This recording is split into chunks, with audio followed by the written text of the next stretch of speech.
A once makeshift hospital in the Chinese city of Wuhan has been turned into a huge museum. On display is the city's battle and ultimate triumph over the coronavirus pandemic. The Parlor Convention Center is now a centerpiece of China's propaganda push to control the narrative about the virus. The exhibition includes mannequins wearing PPE, photographs of doctors and nurses, and signed medical overalls. There's a whole wall devoted to those who lost their lives on the front line, including Li Wenlian, the whistleblower doctor who issued an early warning about the outbreak and was reprimanded by authorities. Plenty of space is dedicated to quotes, photos and videos of Chinese President Xi Jinping, who visited Wuhan towards the end of the city's lockdown. Museum goers said they were proud of Wuhan's resilience and cohesiveness. It is very powerful to see that so many people from all across our country came to support Wuhan.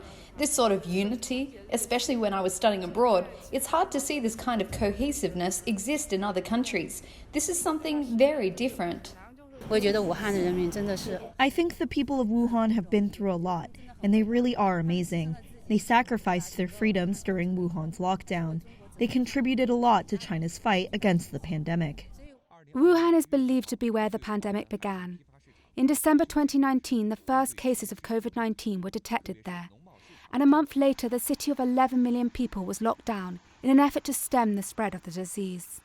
A team of scientists from the World Health Organization arrived in Wuhan last week to start their much-anticipated and delayed investigation into the origins of the pandemic. Life has largely gone back to normal in the city, but in China's northeast, it's a different story.